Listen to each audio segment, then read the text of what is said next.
करते हैं बड़ी खबर के साथ। बीजेपी लीडर संगीत सोम ने हर बार की तरह एक बार फिर मुसलमानों को टारगेट करने वाला बयान दिया है। उन्होंने मुसलमानों को लेकर कहा कि दुनिया में सिर्फ मुसलमान ही दहशतगर्द होता है। शायद संगीत सोम यहां नाथुराम गोडसे का नाम भूल गए। इसके अलावा आए दिन आईएसआईएस के रिश्ते रखने वाले मुलजिमीन को भी भूल गए, जिनका मजहब मुसलमानों के अलावा भी मिलता है। मुसलमानों से नफरत में डूबे संगीत सोम ने समाजवादी पार्टी को निशाने पर लेने के चक्कर में हमेशा की तरह मुसलमानों को घेर लिया। दरअसल संगीत सोम अखिलेश यादव के लिए कहना चाहते थे कि अखिलेश को पाकिस्तान में चुनाव लड़ना चाहिए। उन्होंने मालेगांव का हवाला देकर कहा कि वहां भी भगवा को फंसाया गया था। कांग्रेस या कांग्रेस के सहयोगी दलों ने एक पूरे देश में या दुनिया में एक मैसेज देने की कोशिश की थी कि हिंदू आतंकवाद भी कुछ होता है, हिंदू आतंकवादी होता है। मैं इस फैसले के बाद आपको ये कह सकता हूं कि ये उनके मुंह पर तमाचा है और देश की जनता को उनके मुंह पर कालस पोतनी चाहिए कांग्रेसियों की कि आप देखिए, हिंदू कभी आतंकवादी नहीं हो सकता। आप केवल एक तुष्टीकरण की राजनीति के चक्कर में और एक वर्ग विशेष के चक्कर में इतने आंखों के अंधे हो गए हैं कि आप कुछ भी कहने के लिए तैयार हैं। और इस बयान की मजम्मत भी हो रही है। इसी पर चर्चा करते मौलाना शाहबुद्दीन रजवी साहब, प्रेसिडेंट AIMJ से इस वक्त हमारे साथ जुड़ गए। खैर मकदम करते हैं सर। सबसे पहले आपका, इस तरह के बयानबाजी से माहौल ही खराब होता है। मुसलसल दहशतगर्दी से लड़ने की एक तरफ बात की जाती है, दूसरी तरफ धर्म में इसे बांट दिया जाता है। देखिए मोहतरमा, संगीत सोम साहब जो है हमेशा मुतनाज़ा बयान देते हैं। पहले भी उन्होंने मुजफ्फरनगर में जो दंगा हुआ था हिंदू मुस्लिम, वहां पर भी काफी इन्होंने कलीदी किरदार अदा किया। उसके बाद में और बीच बीच में इस तरह के बयान देते हैं जो खालिस मुसलमानों को जो है वो टारगेट करते हैं, मुसलमानों के खिलाफ जहर अफशानी करते हैं, जहर उगलते हैं। और अभी जो मालेगांव के सिलसिले में जो इन्होंने बयान दिया है, तो मालेगांव में इनको भगवा आतंकवाद की बात इन्होंने फर्जी बात मुसलमानों के ऊपर जो है लगा दी कि भगवा आतंकवाद के नाम से टारगेट किया जा रहा था, जबकि ये फर्जी बात है, इसका न कहीं वजूद है, न कहीं कुछ है, न कहीं कुछ है।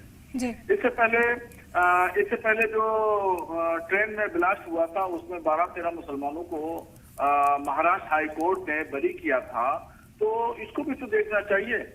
और अभी मालेगांव में जिन लोगों को बरी किया गया, खैर सबूत नहीं मिले, वहाँ ट्रेन बम ब्लास्ट में सबूत नहीं मिले, मालेगांव में ही सबूत मिले, तो कोर्ट ने बरी कर दिया।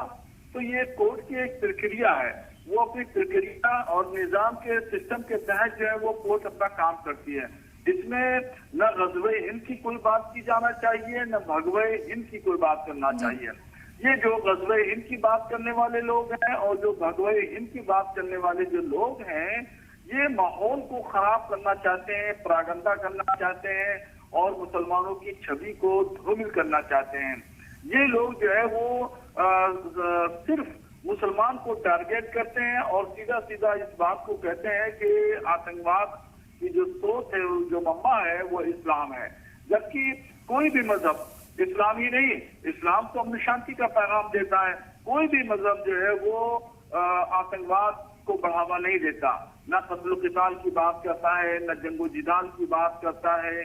और ऐसे ही अगर कोई शख्स सनातन धर्म के बारे में बात करता है तो वो भी गलत है, और जो लोग इस्लाम मजहब के बारे में बात करते हैं वो भी गलत है। बिल्कुल मौलाना साहब, अगर वोट बैंक के लिए भी इस तरह के बयान दिए जा रहे हैं, संगीत सोम तो खुसूसी तौर पर जाने जाते हैं अपने बयानों के लिए, लेकिन वोट बैंक को साधने के लिए भी क्या अब इतनी ओछी राजनीति पर उतर आए हैं कि मजहब की बुनियाद पर पूरे मुआशरे को बांट दिया जाए, तकसीम कर दिया जाए और एक मजहब को सीधे दहशतगर्दी से जोड़कर वो देख रहे हैं? हाँ मोहतरमा, ये बात आपकी बिल्कुल ठीक है कि वोट बैंक की वजह से ये तमाम बयानबाजियां होती हैं। अभी नीतीश राणे महाराष्ट्र के हैं, मंत्री हैं, उन्होंने बहुत जरूर बयान दिया था। उससे पहले जो हैदराबाद की टी राजा हैं, उन्होंने जहर घोला था। उसके बाद उत्तर प्रदेश के एक मंत्री हैं, बलिया होते हैं, उन्होंने कहा था कि मुसलमानों के लिए अलग हॉस्पिटल बना दिया जाए। ये और जैसे सूफिया कुरैशी, कर्नल सूफिया कुरैशी के लिए बयान दिया था मध्य प्रदेश के मंत्री ने। फिर समाजवादी पार्टी के general secretary professor Ram Gopal Yadav ने कैप्टन विवेका सिंह के बारे में बयान दिया था। तो ये तमाम चीजें जो बयानात हैं, ये सब वोट बैंक को साधने के लिए होते हैं। और उसी के वोट बैंक के लिए इनको विकास नजर नहीं आता, इनको तरक्की नजर नहीं आती। इनको देखना चाहिए तरक्की किस तरह होगी, एजुकेशन के काम किस तरह होंगी, सेहत अम्मा के काम किस तरह होना चाहिए, ये इस पर ध्यान नहीं होता है। इनका सिर्फ ध्यान होता है हिंदू मुस्लिम करना। इनको नफरत फैलाना और तासुब और तंगनजरी से लोगों को देखना, लोगों के रंग के ताल्लुक से बात करना। अभी नीतीश राणे ने कहा था हरे रंग के लोग जो है वो आतंकवादी होते हैं। अब बताइए क्या सुख की बात है? हरे रंग का, हरा रंग, काला रंग, पीला रंग, लाल रंग की क्या वैल्यू है? इसका क्या मतलब है? हरे रंग से निशाना बनाते हैं मुसलमानों को ये कह करके। तो ये तमाम चीजें ये सिर्फ नफरत फैलाने वाली बातें होती हैं। अभी देखिए भारत में कितनी नफरत फैली है इन्हीं लोगों के बयानों से। ये लोग जो हैं वो मंत्री बन जाते हैं, विधायक बन जाते हैं, एमपी बनते हैं और फिर उस बाद में वहां शपथ लेते हैं, हलफ लेते हैं कि हम सबके साथ बराबरी और मसावैना हुकूक अदा करेंगे, किसी के साथ में फर्क और तमीज नहीं करेंगे, भेदभाव नहीं करेंगे।